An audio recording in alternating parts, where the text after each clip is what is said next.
السلام عليكم ورحمة الله تعالى وبركاته. نتمنى اخوتي المغاربه انكم تكونوا بصحه جيده، خصوصا مع هذا الوباء الجديد اللي خرج لنا، يعني هذا الكوفيد 19 او الكورونا او فيروس كورونا. لاحظت انه مجموعه من الاخوه او اليوتيوبرز كيهضروا على هذا الفيروس وتعطيو نصائح، ولكن ما خرج حتى شي واحد عطانا تحليل علمي لهذا الفيروس باش نقدروا نعرفوه. انا كنامن بواحد الحاجه، انه الان نحن في حرب ضد هذا الوباء الخطير، وخاصنا باش نقدروا نحاربوه نعرفوه مزيان، نتعرفوا عليه بطريقه علميه 100%. بالتالي اليوم ان شاء الله هذا الفيديو فهو غادي نشرح لكم، بما انني كنتمي للميدان الصحي، بالتالي نقدر نشرح لكم هذا الفيروس شنو التاثير ديالو على الجسم ديالنا ملي لا قدر الله الى دخل الجسم ديالنا. كذلك غادي نهضروا على هذا الفيروس الحاله الوبائيه ديالو، يعني كيفاش بدا، شنو هما لي ميوتاسيون او التحولات اللي وقعوا ليه خلال هذه الاعوام الاخيره باش وصل انه ولا كوفيد 19. ويعني نعرفوا كذلك شنو هما الاشياء اللي نقدروا نديروها باش نتفاداو اننا يقيسنا هذا الفيروس. ف كنظن انه الا عرفنا هاد المعلومات كامله بطريقه صحيحه وعلميه، غادي نقتنعوا بانه ولا بدا خصنا نجلسوا في دارنا، لانه افضل وسيله اننا نتفاداو هذا الفيروس هو انه نجلسوا في ديورنا. بالتالي اجوا معايا اصدقائي السبوره باش نشرح لكم هذا الفيروس، باش تعرفوا ليه كل شيء ان شاء الله اليوم 100%. بقوا معايا. اذا كما قلت في هذا الفيديو غادي نهضروا على الكوفيد 19 او فيروس كورونا. اذا فقط قبل ما نبدا في الشرح ديال هذا الفيروس، اول شيء بغيت نقول لكم بلي هذا الفيديو فهو هدف ديالو تعليمي 100%. كذلك هذه المعطيات، فنحن الان في شهر مارس وهذه المعطيات يقدروا يتبدلوا في اي لحظه. بالتالي اذا كان هناك اي تغيير في هذه المعطيات اللي غنعطيكم اليوم، فغادي يكون واحد الابديت، غادي يكون واحد التحديث ان شاء الله كلما كانت هناك معلومات جديده فيما يخص هذا الموضوع. اذا يعني هذا كورونا او فيروس كورونا كان هو يظن انه تيقولوا كيشبه السارس اللي هو تينتمي للعائله ديال كورونا. وهذا سارس يعني تيقولوا باللي يعني الانتقال ديالو كان عن طريق الوطواط.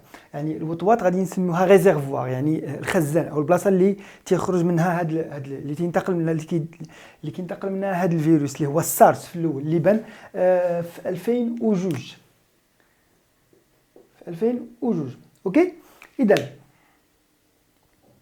هنا بعد ما هذا يعني الوطواط كيهز هذا الفيروس وكيديه لوط انترميديير، كيديه الوظيف الوسيط اللي تيكون وسيط ما بين الوطواط والانسان. وهذا الوسيط كيتسمى السيفت او الزباد او الزباد، ما عرفتش السميه باللغه العربيه، ولكن كيتسمى سيفت. طيب هذا حيوان تقدروا تقلبوا عليه في جوجل، غتلقاو لي زيماج ديالو، لي فوتو ديالو او التصاور ديالو باش تعرفوه. السيفت، هذا السيفت هو اللي كيدوزو الانسان، بيان سور كيدوز عن طريق بعض لي ميوتاسيون، بعض التحولات. اذا هذه في 2002 بان السارس. من بعد في 2012 بان ما يسمى بالميرس، اللي هو ديال يعني كورونا ديال فاش اللي كانت في الشرق الاوسط، الموين اوريو. هذا في 2012 لقاو كذلك باللي هذا النوع ديال الكورونا كيدوز، او ديال الفيروس كيدوز من الوطواط كذلك، وكيدوز للجمل، لي شامو كيدوز من الجمل. ومن الجمل تيحدث يعني هناك بعض لي ميوتاسيون، تحولات باش كيدوز للانسان. وفي الاخير نجيو للكوفيد 19 كوفيد 19 اللي تم الاكتشاف ديالو في سنه 2019. كذلك لقاو باللي الوطواط هو لو ريزيرفوار، يعني منه كيدوز لواحد الحيوان كيتسمى البانغولين او لو بانغولان باللغه الفرنسيه، بانغولين باللغه الانجليزيه. تتشوفوه في جوجل، تقلبوا عليه في جوجل غتلقاو لي فوتو ديالو. هذا البانغولين هو اللي دوزو للانسان. وهذا البانغولين فالخطوره ديالو انه يعني دائما كيتحرك كيسافر، يعني كيسافر في جميع بلدان العالم، ما كيزقاش. بالتالي هذه الخطوره ديالو اللي كتخلي انه يولي بانديميك، يعني تيولي ما بين البلدان، يعني كينتقل ما بين الدول. هاد الكوفيد 19 اذا هذا هو الحاله الوبائيه، او كيفاش تخرج عندنا هاد كوفيد 19. الان اللي خصنا نعرفوه هو حالات الوفيات، او لا حالات، نعم، معدل حالات الوفيات بالنسبه لكل نوع من هذا الكورونا فيروس. فمثلا السارس فكان دار 800 وفاه. كما كتلاحظوا هنا كانت 8000 حاله توفت منها 800. بالتالي المعدل هو 10%، عنده معدل ديال الوفيات هو 10%. بالنسبه للمارس اللي بان في الموين اوريون، فكانوا عدد الحالات 2500، الوفيات 850، بالتالي 34%، يعني 34% هو معدل الوفيات. بالنسبه للكوفيد 19 فلحد الساعه، يعني احنا اليوم تقريبا نشوف احنا اليوم 22 مارس، اذا هذا الفيديو كيتسجل يوم 22 مارس، اليوم الاحد. عدد المصابين هو 316652، عدد الوفيات 13598، يعني معدل الوفيات هو 4.2%. اذا كما كتلاحظوا فهاد الارقام فهي مخيفه. ولكن هنا كاين واحد الخصوصيه بالنسبه للكوفيد 19 او الكورونا فيروس اللي خرج في اللي تم اكتشافه في 2019، هو انه كاين مجموعه ديال الحالات اللي كيكونوا اسيمبتوماتيك. هادشي تيقولوه مجموعه من المنظمات الصحيه في العالم، تيقولوا بلي هناك بعض الحالات اللي ما كيبانوش عليها الاعراض ديال هذا المرض، اللي غادي نشوفوها ان شاء الله من وراء ما نساليو كل ما يخص الوبائيات. اذا بالتالي هاد الناس هادو ما دوزوش، ما مشاوش للمستشفيات، ما دوزوش الاختبارات لي تيست. بالتالي راه تيتحسبوا يعني في هذه المنطقه، يعني في هذا المكان. بالتالي هاد الحالات ما محسوبينش هنايا، ولكن لو كنا عرفناهم وحسبناهم فغادي يتزاد هاد لو دينوميناتور، غادي يتزاد هاد الرقم هذا. بالتالي غادي يتزاد عدد الحالات اللي مصابه، بالتالي هاد النسبه غادي تنقص.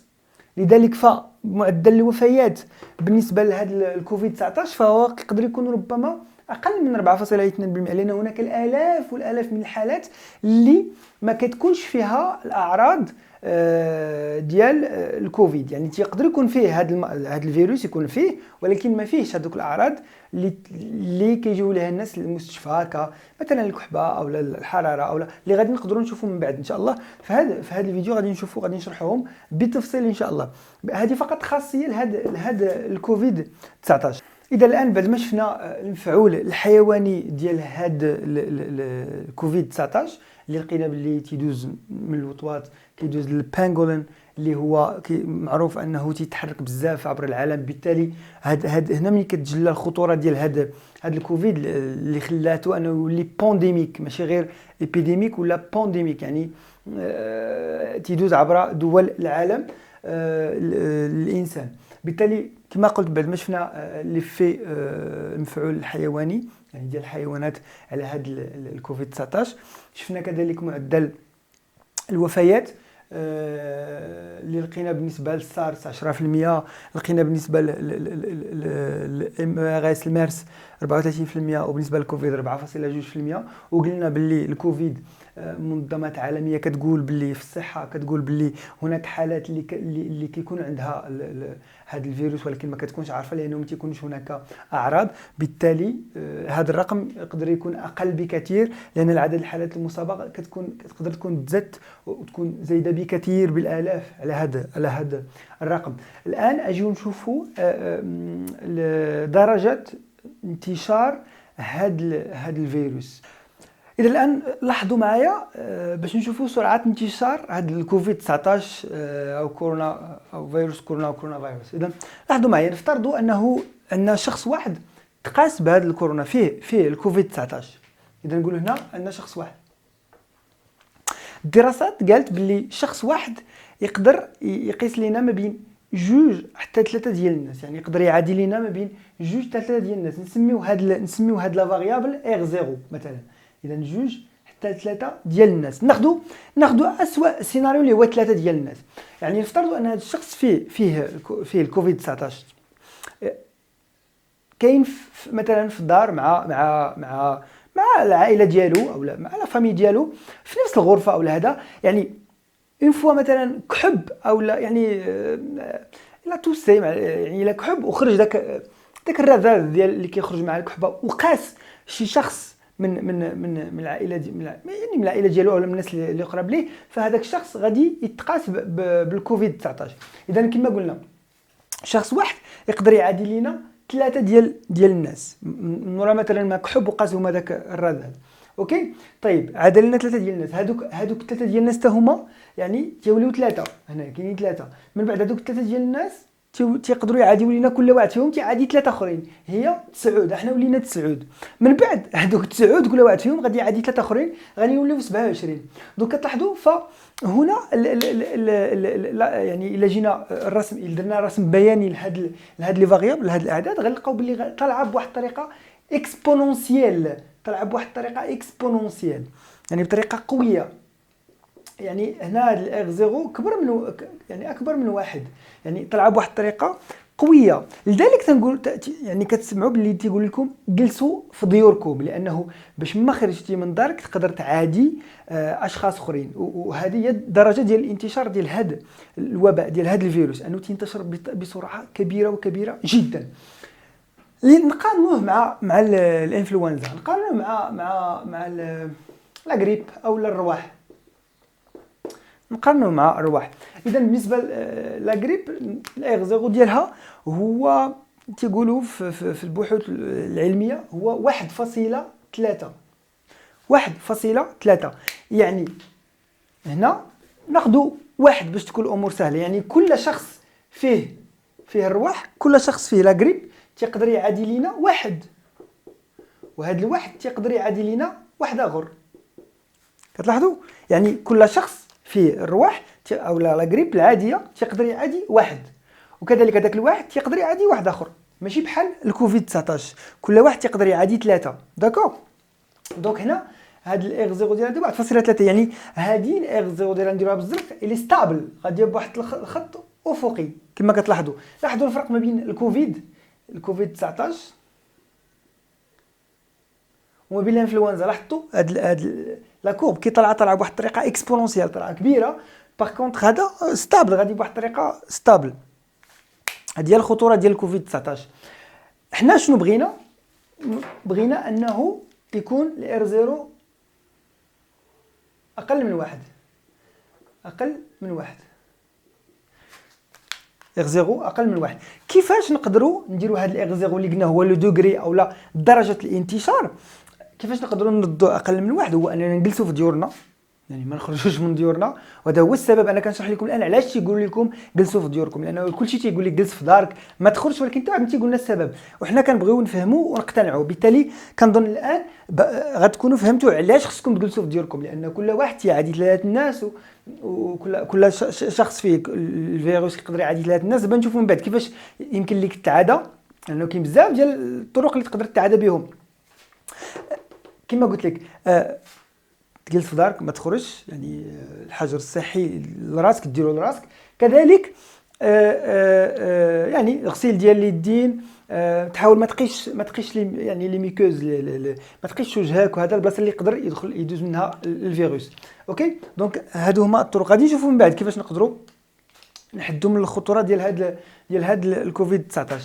اذا كما قلت درنا مقارنه ما بين درجه انتشار الكوفيد 19 والانفلونزا. لقينا باللي درجه انتشار الكوفيد 19 هي ان كل شخص يقدر يعادي لنا ما بين 2 حتى 3. هادو ابحاث علميه. بالنسبه للانفلونزا 1.3، نقولوا واحد، يعني كل شخص في الانفلونزا يقدر يدوزها لواحد، وبالتالي الخط ديال الرسم البياني ديال الانفلونزا تيكون ستابل. بار كونتر هذا الخط ديال الكوفيد 19 فهو اكسبونونسيال، طلع بطريقه قويه. لذلك تيخص تاخذ اجراءات صارمه باش ننزلوه نردوه اقل من واحد، لانه حنا الهدف ديالنا هو نردوا هذيك الاغ زيرو اللي هي لو دوغري دو بروباغاسيون، يعني درجه الانتشار تكون اقل من واحد. اوكي، اذا هذه هي. احنا الان شفنا العوامل الوبائيه، شفنا اول شيء العامل الحيواني اللي قلنا بلي الوطواط هو اللي كيدوز هذاك الكوفيد 19، البانغولين اللي هو حيوان تقدروا تشوفوه في جوجل، كتبوا بانغولين ايمج وغادي يبان لكم لي فوتو ديالو، ومنه كيدوز الانسان عن طريق مجموعه من لي ميوتاسيون، مجموعه من التحولات.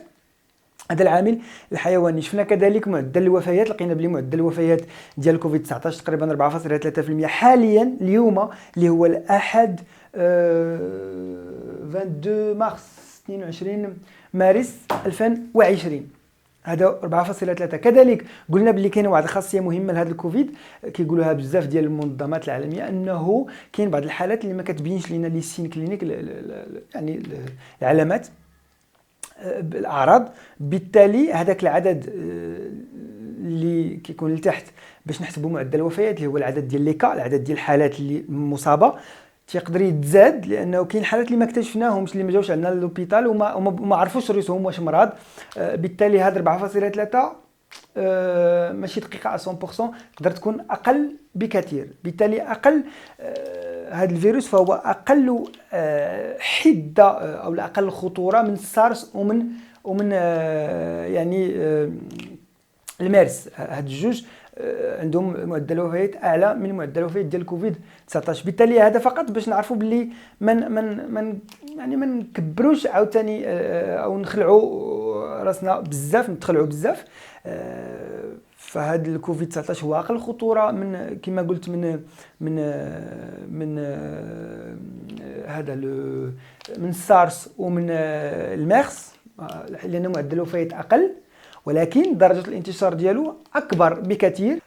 فقط قبل ما ننسى، كاين واحد العامل اخر مهم جدا لتحديد خطوره هذا الكوفيد 19، هو ما يسمى بالفاصل الزمني المتسلسل، او الاس سيريز انترفال، او نسميوه اس اي سيريز انترفال.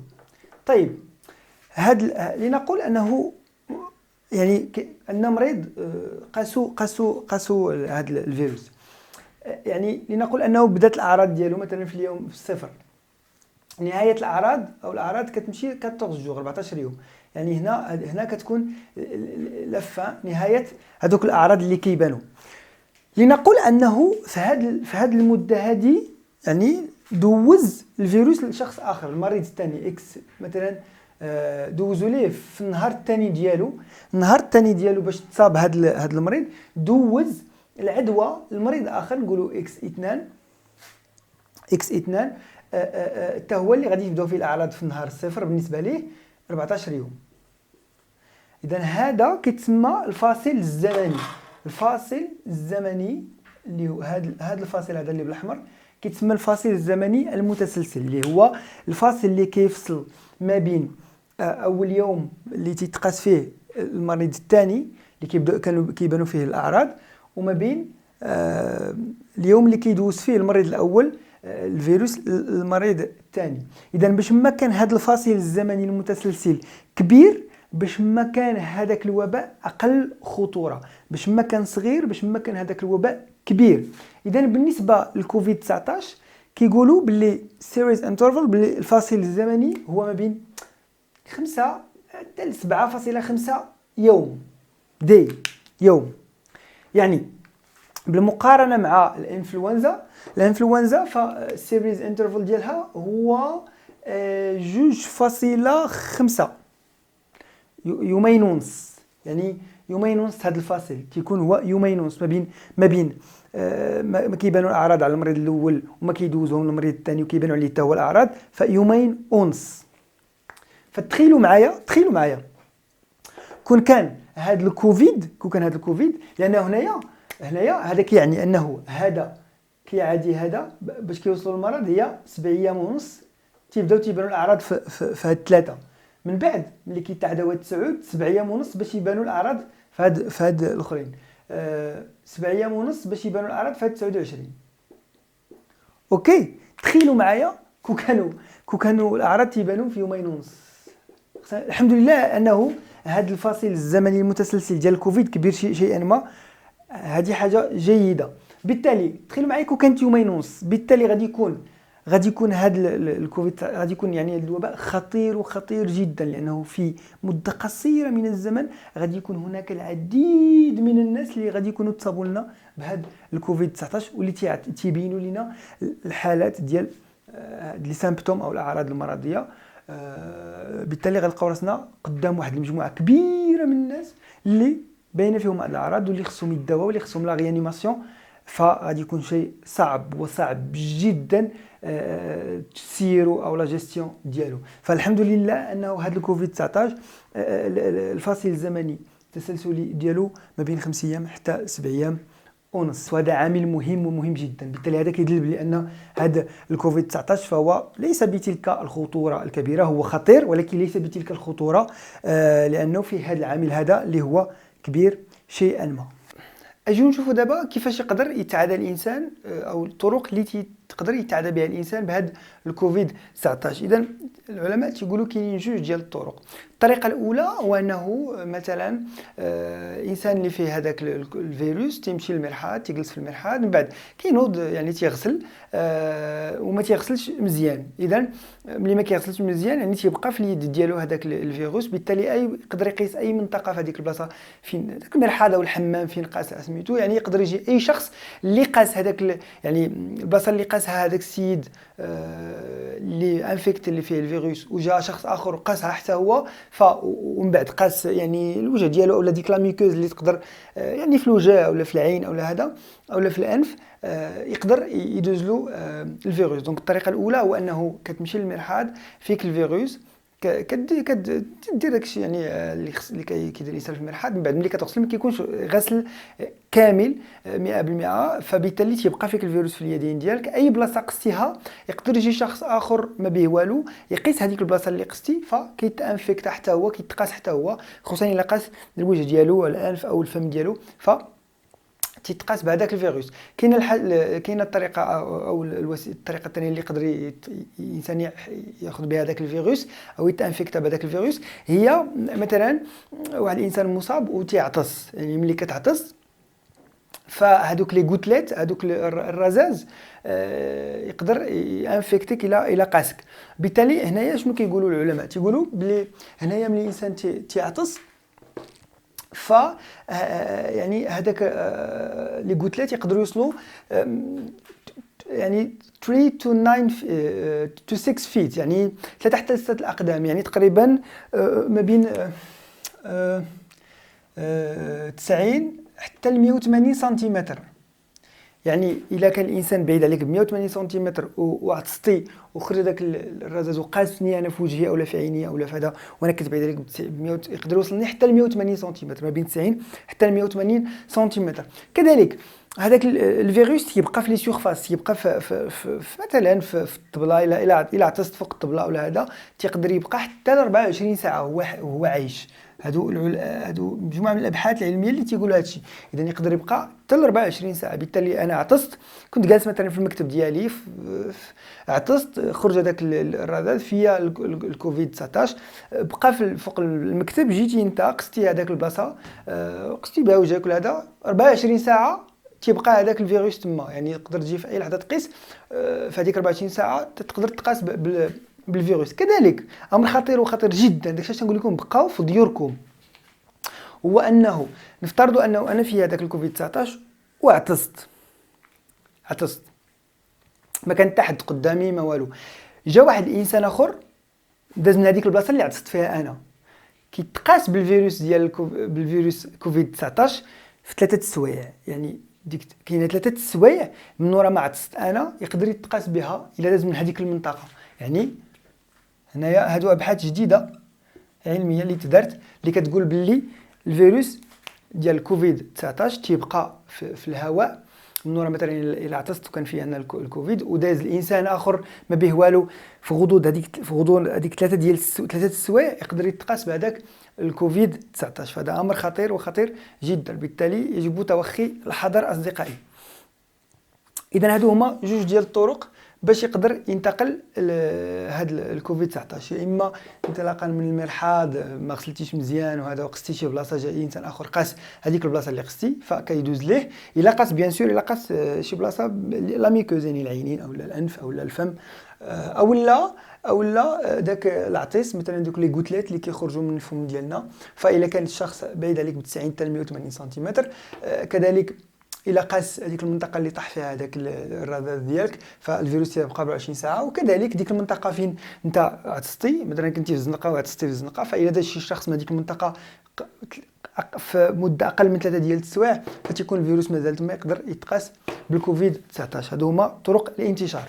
اذا الاخوان بعد ما شفنا جوج طرق ديال باش نقدروا يدخل لينا الفيروس، يعني باش نقدروا نتانفيكتاو بالفيروس ديال الكوفيد 19، اجيو نشوفوا دابا ملي كيتانفيكتا الانسان، يعني ملي كيتقاس الانسان بهذا الفيروس شنو كيوقع داخل الجسم. اذا اول شيء هذا الفيروس كيمشي لي بومون، يعني الرئتين. يعني الفيروس كيدخل، هذا الكوفيد 19 فيروس كيدخل للرئتين. ملي كيدخل للرئتين كيمشي مباشره كيقيس لينا واحد جوج المناطق، يعني هذه المنطقه اللي درتها بالاحمر اللي كيتسموا لي زالفيول.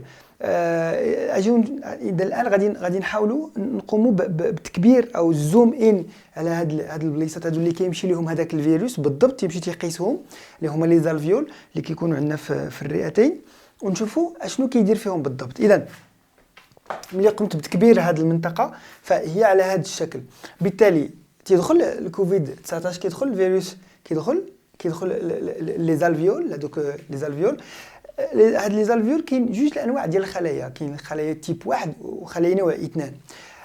كيمشي ملي كيدخل الفيروس كيمشي ديريكتومون لهنايا، كيمشي لهاد الخليه اللي هي تيب 2 اللي كتنتج لنا واحد الماده كتسمى سولفاكتنت.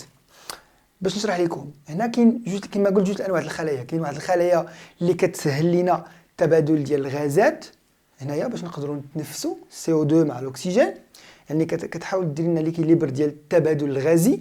وكاين هاد النوع الخلايا اللي هي تيب 2 او نوع 2 اللي كتنتج لنا واحد الماده سميتها السولفاكتنت. وهاد السولفاكتنت كتخول انها كتقلص من داك التوتر في وسط من داك الالفيول باش كيتقلص هذاك الضغط اثناء التنفس، داك الضغط ديال الالفيول اثناء يعني التنفس، عمليه التنفس. بالتالي هذيك السولفاكتنت مهمه جدا. بالتالي شنو كيدير هذا الفيروس؟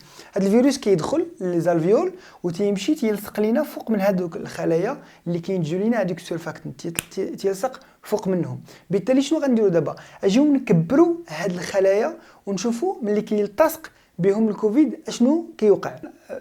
قمت بتكبير هاد الخليه اللي تيلتصق بها الكوفيد 19، دونك هذا الفيروس. دونك ملي كيلتصق بهذه الخلايا كيفاش كيوقع، شنو كيوقع ولا كيفاش كيدير باش كيلتصق في هذه الخليه تيب 2 اللي قلنا كتنتج لنا هذيك السولفاكتين. هذيك السولفاكتين اللي قلنا كتقلص لينا من التوتر في داخل الالفيول، بالتالي كتنقص لينا من ديك الضغط اللي كيكون في الالفيول اثناء التنفس.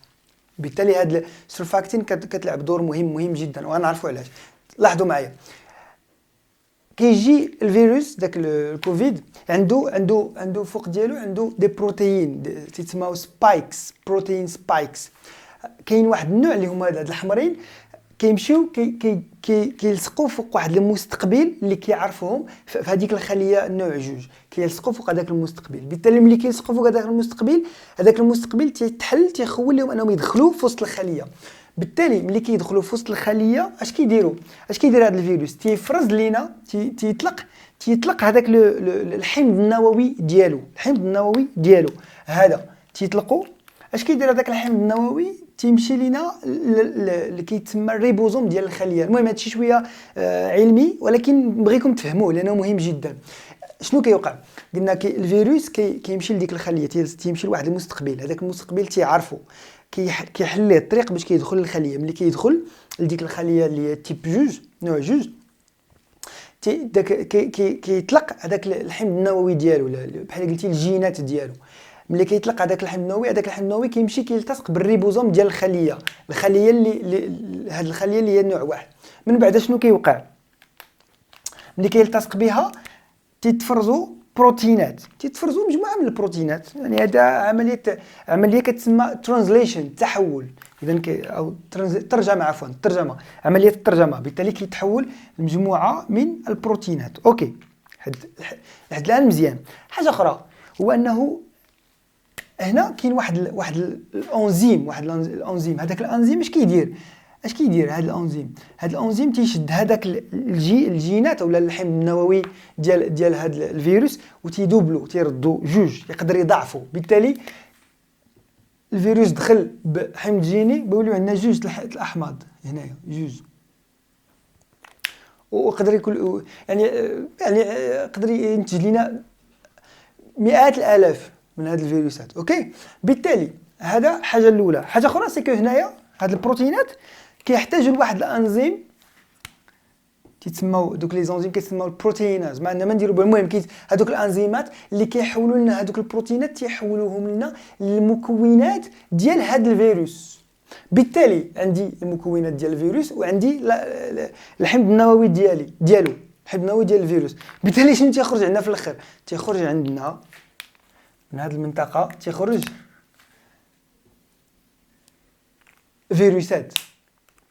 فيروسات كثيره من هذا الكوفيد. يعني تيخرج فيروس هنايا، فيروسات كثار. يعني يقدر يخرجوا لك مجموعه من الفيروسات. يعني وفي هذا البروسيس هذا، يعني هذا البروسيس اللي كيدخل فيروس تيتحول لمجموعه من الفيروسات وتيخرج انطلاقا من انزيمات وانطلاقا مما يسمى بالترجمه. هذا البروسيس هذا تيدمر هذه الخليه، كيتم تدمير هذه الخليه. بالتالي ملي كتدمر هذه الخليه اجيو نشوفوا اشنو كيوقع بعد ما تيتم تدمير هذه الخليه اللي كاينه في لي زالفيول. اذا كما قلت، بعد ما هذا البروسيس تيدمر لينا هذه الخليه، اذا اجيو نشوفوا الان اشنو كيوقع بالضبط. يعني الان في هذه الخليه لما كتدمر اشنو كيوقع؟ كتفرز بعض المواد ضد الالتهابات هنايا في هذه المنطقه اللي في الالفيول. يعني في هذه المنطقه هاد المواد او هاد لي ميدياتور كيمشيو تيهضروا مع هاد الخليه هذه اللي هي لي ماكروفاج، اللي هي كتسمى الماكروفاج. كيهضروا معها، وهاد الماكروفاج كتفرز لينا بعض المواد، كتفرز لنا مثلا الانترلوكين 2، الانترلوكين 6.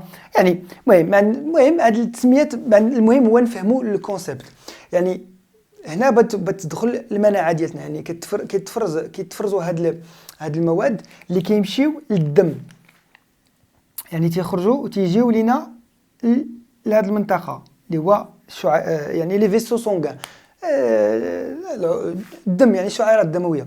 شنو كيوقع هنايا ملي كيجيو هاد المواد للدم؟ هنا في لي فيسو، في الشعيرات الدمويه كاين واحد العضله كتسمى ميسكل ليس، عضله ملساء في دوك الجدران ديال دوك الشعيرات الدمويه. اش كدير؟ اول حاجه كتكبر لنا دوك الشعيرات الدمويه، كتسمى لا فازو ديلاتاسيون، كتكبر لنا الحجم ديال الشعيرات الدمويه.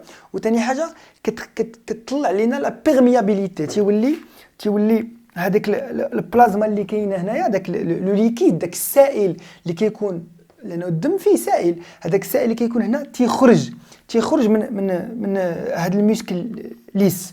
بالتالي اش كيوقع؟ تيخرج لنا هاد لو ليكيد او السائل انترستيسيال، تيخرج لنا لهاد ليسباس انترستيسيال. تلاحظوا تيخرج لنا هذاك ليسباس اللي كيكون هنايا. بالتالي اش كيدير هذاك السائل او الماء؟ تيمشي كيضغط لينا على الالفيول، اللي قلنا الالفيول اللي كيكون في الرئتين. كيمشي كيضغط لينا على هذاك الالفيول، كيضغطوا. حاجه اخرى سي كو هذاك السائل تيقدر يدخل كذلك، البعض منه كيقدر يدخل لهاد الالفيول، تيقدر يدخل يتسرب للالفيول. بالتالي اش كيوقع ملي كيتسرب للالفيول؟ كيرتفع الضغط ديال هذاك الالفيول، كيرتفع الضغط ديالو. بالتالي تينقبض. هنايا تيكون عندنا جوج الحوايج. كيكون عندنا اللي كتسمى ليبوكسيمي، يعني كينخفض الاكسجين في الدم. هذه اول حاجه، الاكسجين في الدم تينخفض. هذا شيء صعب جدا. حاجه اخرى هو انه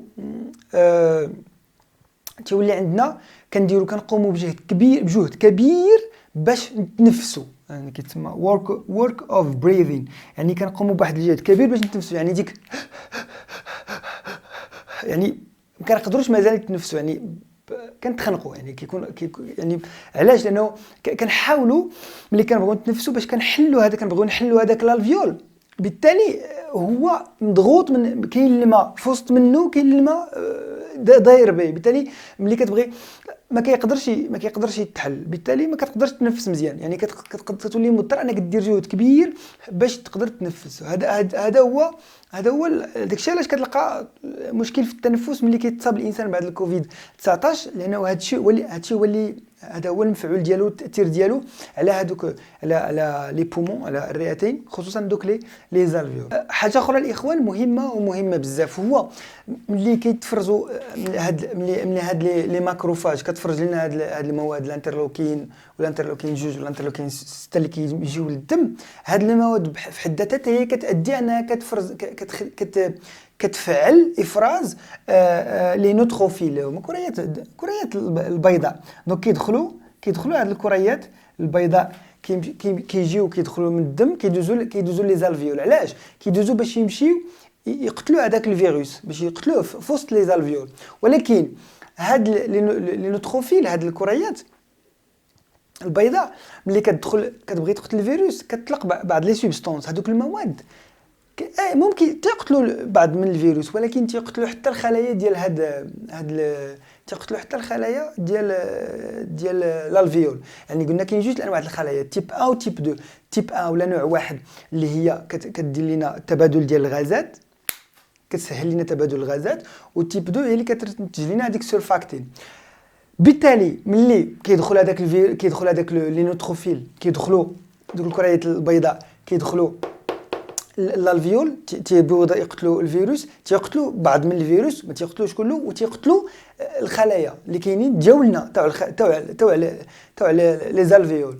بالتالي ما تولي مشكله في التبادل ديال الغازات CO2 مع الاكسجين مع يعني التنفس، بالتالي كتولي عندنا مشكله في التنفس، صعوبه في التنفس، وكذلك الضغط ديال هاد الالفيول كيطلع، لانه كيتقاسوا التيب 2، الخلايا ديال التيب 2 اللي كينتجوا لنا سورفاكتين اللي تيخفض لنا من الضغط، بالتالي غادي يطلع الضغط ديال الالفيول، بالتالي هي ويل كولابس، غادي ما عرفتش بالعربيه شنو كيتسمى، مي كينقبض وكذلك التنفس ما تيبقاش، تيولي صعيب. وهنا فين هذا الكوفيد تيقدر يقتل الانسان بالاختناق، يعني تيختنق الانسان الى ما تريانيماش، الى ما دارت ليش لا ريانيماسيون. داكشي علاش يعني مجموعه من الدول كنشوفوهم يعني الان ما قادرينش، بحال ايطاليا ما قادراش تتحكم في هذا سميتو، لان في هذا المشكل، لانه الناس تيوقعوا لهم هذه الاعراض، وبالتالي الاطباء تيكونوا مضطرين انهم يختاروا شكون اللي يبقى حي وشكون اللي يموت، لانه ما يقدروش يقوموا بانعاش كاع هاد الناس اللي مختنقين بجراء هاد الكوفيد 19 اللي هو يعني كما كتشوفوا تيدير ضيق في التنفس او مشكل في التنفس، لانه كياتاكي لنا هذوك لي زالفيول. اذا حاجه اخرى خصنا نعرفوها بالنسبه لهذا الكوفيد 19، فهو تيأثر على الجهاز المركزي العصبي. كيفاش كيأثر على هذا الجهاز المركزي العصبي؟ اذا لاحظوا معايا، قلنا باللي هنايا كيتم افراز هاد يعني ملي كتقاس هذيك الخليه في لي زالفيول، هاد الخليه ملي كتقاس هذه اللي قمنا بالتكبير ديالها، كتفرز لنا هذوك المواد ضد الالتهاب، كتجي هذوك المواد ديال اللي كتقولنا بلي راه كاين التهابات، كيجيو عند يعني الكريات الدم البيضاء لي ماكروفاج، كيقولوا لها راه عند كاين مشكل، هذوك لي ماكروفاج كتفرز لنا شي مواد، هذوك المواد قلنا بلي كاين الانترلوكين 2 والانترلوكين 6. هاد المواد كيتفرزوا بواحد الكميه كبيره، وملي كيتفرزوا بواحد الكميه كبيره كيمشيو عبر الدم. فين كيمشيو لواحد البلاصه سميتها ليبوتالاموس، هنايا في هذه المنطقه في الجهاز المركزي العصبي في ليبوتالاموس. دونك هذيك الانترلوكين 2 والانترلوكين 6 ملي كيتفرزوا بكميه كبيره كيجيو لهاد البلاصه اللي هي ليبوتالاموس في الجهاز المركزي العصبي، وتيقولوا ليه لانه هذا ليبوتالاموس هو اللي كيتحكم في درجه الحراره ديال الجسم. بالتالي تيقولوا ليه الا كانت كبيره، يعني هنا اوتوماتيكمون كيجي كيرفع لينا من لا تمبيراتور، من لا تمبيراتور ديال لو كور ديال الجسم. تيرفع من درجه الحراره ديال الجسم، وهنا فين كتكون عندنا ديك ما يسمى بالسخانه لا فييفر. هنا فين كتكون عندنا لا فييفر، ومن هنا كيجي هذاك دوك الان تنعرفوا منين كيجيو هذوك الاعراض اللي قلنا. ضيق في التنفس، راه عرفنا منين جا ضيق في التنفس، راه شرحت لكم بالتفصيل هنايا. وثاني حاجه السخانه لا فييفر منين كتجي من هذوك المواد اللي كينتجوا من طرف الماكروفاج، الانترلوكين 2 والانترلوكين 6 اللي كيمشيو عبر الدم حيت يكونوا بكميه كبيره، كيسافروا عبر الدم، كيمشيو للجهاز المركزي العصبي، كيمشيو للهيبوثالاموس. والهيبوثالاموس كنعرفوه هو اللي كيتحكم لينا في درجه الحراره ديال الجسم. ملي تيشوف باللي كاين دوك المواد الانترلوكين 2 والانترلوكين 6 كثيره، تيمشي تيقول اوتوماتيكمون تيرفع لينا من درجه الحراره ديال الجسم، وبالتالي كتبان عندنا السخانه. اذا هذا يعني العارض الثاني او لو سين كلينيك الثاني ديال هاد لانفيكسيون بالكوفيد 19. حاجه اخرى مهمه قبل ما ننساها، حاجه اخرى مهمه كتوقع هو هنايا في هاد الالفيول. ملي كيدخلوا هذوك الكريات لي نوتروفيل اللي كيدخلوا الكريات البيضاء كيدخلوا باش يقضيو على الفيروس، تيقتلوا هذوك الخلايا. بالتالي كاع هذوك الخلايا اللي تيموتوا، هذاك الفيروس وهذاك الشيء كله كيتمركز في وسط هذاك الالفيول. بالتالي كيتسمى ما يسمى بالكونسوليديشن، لا كونسوليداسيون. وهذيك لا كونسوليداسيون، هذاك التجمع ديال هذوك الخلايا هو اللي تيعطينا هذيك الكحبه. كتكون كحبه ناشفه ويقدر يكون فيها مصاحبه بالتنخيمه. هنا هذا هو هنا من كتجي هذيك الكحبه. اذا ملي كيجي عندك واحد مقيوس بالكوفيد 19، هادو اهم كيتسموا لي سين باثوغنومونيك. اهم العلامات هو ديك لا توسيش، واحد الكحبه كتكون اما قاصحه اما فيها داك الميكوس التنخيمه. كذلك تيكون درجه الحراره اللي كتطلع لا فييفر، كتكون سخانه، لانه دوك المواد اللي كيتفرزوا من طرف لي ماكروفاج الانترلوكين 2 و6 تيكون مفروزين بكثره، وبالتالي كيمشيو كيتعطى واحد الاشاره للهيبوثالاموس باش كيطلع لنا درجه الحراره، لانه هو اللي كيتحكم، هو الترمومتر هو اللي كيتحكم في درجه الحراره ديال الجسم. كذلك تيكون عندنا ضيق في التنفس، لانه الالفيول تيكون مقيوس حيت كيدخل ليه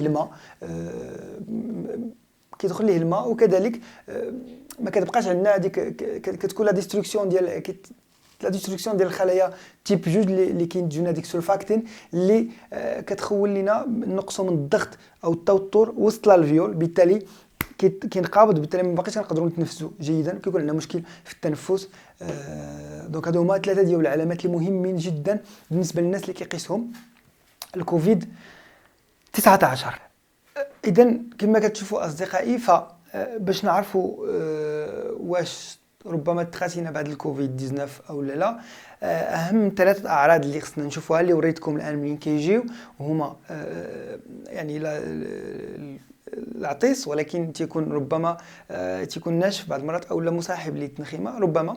المهم انه كيكون العطيس، كذلك ضيق في التنفس والحراره السخانه. هادو 3 ديال يعني لي سين باثوغنومونيك، يعني علامات مهمه جدا اللي كنقدروا نعرفوا بها الشخص اللي يقدر تصاب بهذا الفيروس. كذلك يقدر يجيك الشخص عنده مثلا اسهال او تقيؤ دي نوزي، يعني هادو علامات اخرى اللي تقدر هي تضاف لهاد العلامات الاولى اللي قلنا اللي هي مهمه جدا. بالتالي نتمنى منكم اصدقائي، كما لاحظتوا انا وريتكم بطريقه علميه هاد منين جا هاد الكوفيد 19 وشنو كيدير لنا في الجسم ديالنا، خصوصا في الرئتين. ما بغيتش نطول هذا الفيديو اكثر، فنتمنى منكم انكم تبارطاجيو هذا الفيديو باش جميع المغاربه بغيناهم يعرفوا ويتعرفوا على هذا الفيروس، لانه باش نحاربوا هذا العدو هذا خاصنا نعرفوه مزيان قبل ما نحاربوه. كذلك التزموا يعني بالتعليمات، دخلوا لديوركم ما تخرجوش، يعني دائما الغسيل ديال اليدين، النظافه، كذلك الا دخلتوا للمرحاض كذلك الغسيل. حاولوا يعني تبعدوا على البلايص اللي فيهم يعني ما يكونش زحام، وبارطاجيو هذا الفيديو باش يوصل لجميع الناس، وهذه المعلومات يعرفوها جميع الناس. حاولت نبسط على يعني اكثر ما يمكن باش نبسط لكم هذه المعلومات.